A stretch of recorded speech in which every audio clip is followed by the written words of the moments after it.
The Eternals movie is chocked full of Easter eggs, references, fan service. There is a lot to unpack. Welcome to the Chaos Multiverse. Jimmy or Chaos.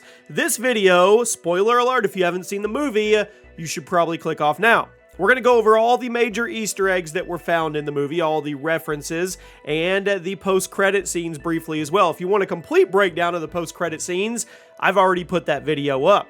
So, if you are ready to go, let's dive into the world of the Eternals. There was a lot of really cool Easter eggs and references in this movie. And also, guys, turn on those notifications, be subscribed. We're doing a new PlayStation 5 giveaway. That's right, at 25,000 subscribers, we pick a winner. You can comment on any video you want to win. So, we'll start off with the world is filled with heroes. It really is. And they mention a lot of them. And I'll just kind of batch these together. They talk about who's going to take the mantle as the leader of the Avengers now that Tony Stark is gone, Captain America's gone. Kit Harington, Dane Whitman mentions to Cersei, asks if she's a wizard. He sees some really crazy things going on with her. And he says, just like Doctor Strange, ? Yeah. And vibranium from Wakanda is mentioned when Icarus and Cersei are in Phastos' house and he breaks his table because he thinks that he has the entire house armored up, which he actually does, just not the table. And he says, no, this is an IKEA fall collection because he said, hey, this table's probably vibranium. So lots of mentions and connections to other things in the MCU, even to the point Kingo's personal jet. He must be a collector, because he has the original triangle shield of Captain America. And people are already asking, do you think he went on some missions with Cap back in the 40s?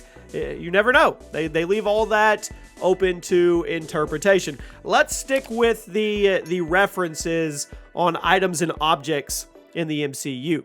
Makkari is looking for this emerald tablet all throughout the movie, and the people back in the day tell her it was a myth, but in the very end, she finds the tablet, which is meant to be a sacred registry of text that was left behind by Hermes, and supposedly it contains all the secrets to not only alchemy and the recipe for the Philosopher's Stone, which supposedly can give whoever has it eternal life. I don't know if we'll see that down the road, but it was focused on a couple times in the movie when it came to Makkari.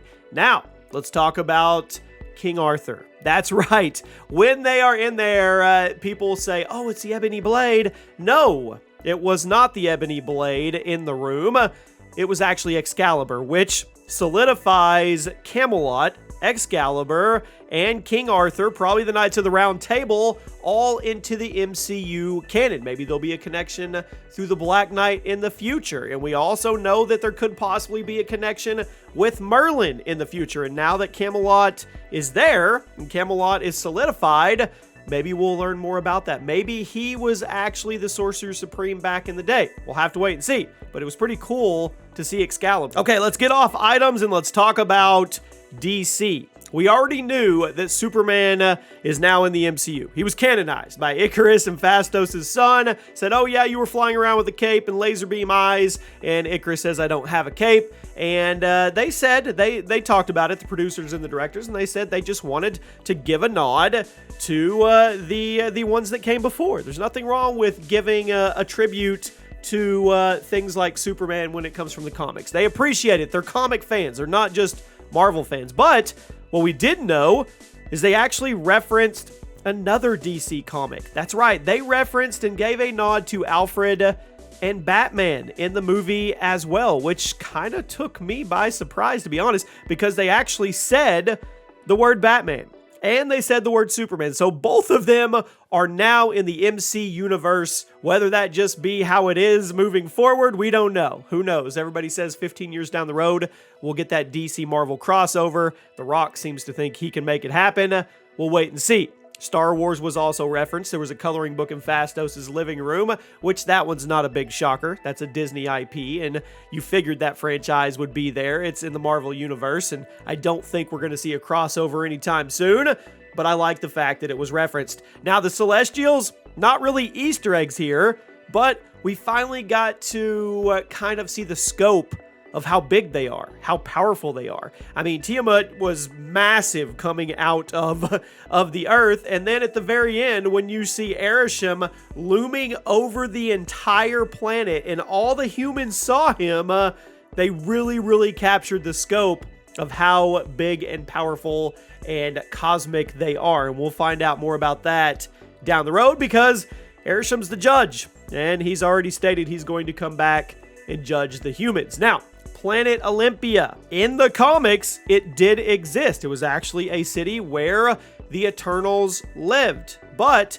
in the movie, they were lied to. They actually were created in the World Forge, which we will probably see in the future as well. And they did not come from Olympia. They did not come from Titan or anything when it came to reference of Thanos as well. So they were actually created in the World Forge, not Olympia. I thought it was pretty cool. I don't know if you'd call them Easter eggs, maybe more references, how we have all the myths and the stories from things like Greek mythology. So we saw Sprite actually created stories. She's the one that created Icarus flew too close to the sun, and the goddess of war, Athena, and it wasn't Athena, drop the A, it was actually Athena, and it was just cool to see them connect all of that together. I mean, the Greek mythology was connected straight into the Eternals. A lot of it was done by Sprite in her storytelling, and Cersei's ability to transmute matter could have also been inspired by King Midas. I feel like they connected all of those together, and Athena being the goddess of war, and then she makes the quote in the movie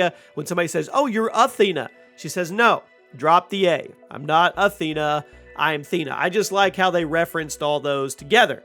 Speaking of references and connections, did anybody know that Thor knows the Eternals? Thor seems to know an absolute lot of things that are going on that he doesn't really play off like he knows. Don't think Thor's not intelligent, because he is. Gilgamesh and Kingo were remembering playing with Thor, the god of thunder, when he was a kid, which automatically tells us that the Eternals know the Asgardians and the Asgardians know the Eternals. We could even surmise that they were actually friends and that they were present at the Battle of Tonsberg, where Odin led the Asgardian army against Laufey himself and the Frost Giants. So that's really cool, and that may play into things in the future because there they automatically tied Thor to the Eternals. So maybe we'll see references or connections in Thor Love and Thunder and vice versa when we get Eternals 2. But the fact that they said they played with Thor when he was a child, I thought that was pretty cool. Now let's talk about vampire references. This is not the first time, and it won't be the last time, and we are gearing up for vampires to become a big thing in the MCU. Not just the MCU, but also the shared Spider-Verse in MCU. You guys saw the Morbius trailer. It's going to be pretty cool. So vampires have been mentioned multiple times. They were mentioned in Thor Ragnarok, they were mentioned in WandaVision, and they were mentioned in Loki. But the big reference we got was Kingo's valet. They were joking around about he tried to stab him in the chest with a wooden stake because he thought he was a vampire.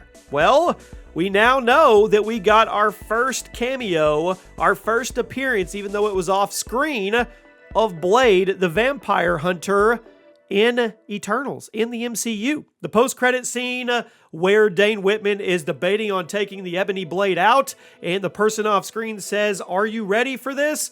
That is Mahershala Ali. That is Blade in his official entrance into the MCU.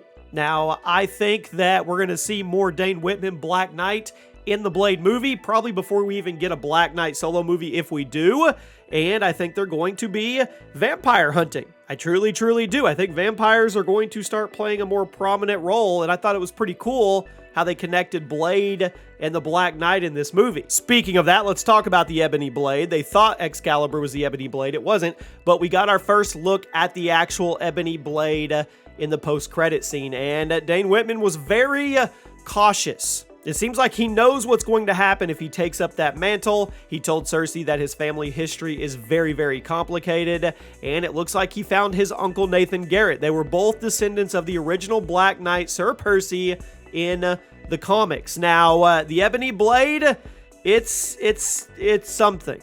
So it's an artifact. It can cut any material. It gives the bearer eternal life, and it can deflect magic. So whoever's holding that is, I mean, we're talking a pretty high power level, if you will, but there's a catch. There's always a catch. It can also lead to violence and lust for blood, which kind of goes into the vampire thing, even though I think bloodlust on that level is just killing people left and right. And his uncle Nathan in the comics actually used it for that. He became a villain, but Dane Whitman decided to become a hero and restore his family's honor with the blade. So it's going to be interesting to see how he fights his internal demons once he actually becomes the Black Knight. And it's also going to be interesting to see how powerful he actually is, because he's debating picking this up in the post-credit scenes because Cersei got taken by Arishem. And I don't really understand how Dane Whitman thinks he can become the Black Knight and go save her, but that's definitely his motivation and why he's debating on actually picking it up.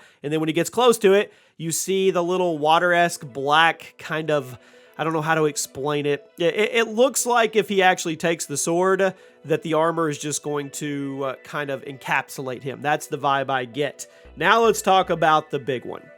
Thanos' brother, Eros / Star Fox, and Pip the Troll. Let's start off with Pip the Troll. In the post-credit scene, they go on the Domo and they use what looks to me like Bifrost technology to get on the ship. That's what it looked like with me, with the rainbow-esque. Pip the Troll shows up first. Patton Oswalt, I think that's a perfect casting. He's got his space beer. If you've never seen Pip the Troll in the comics, you should definitely go check it out.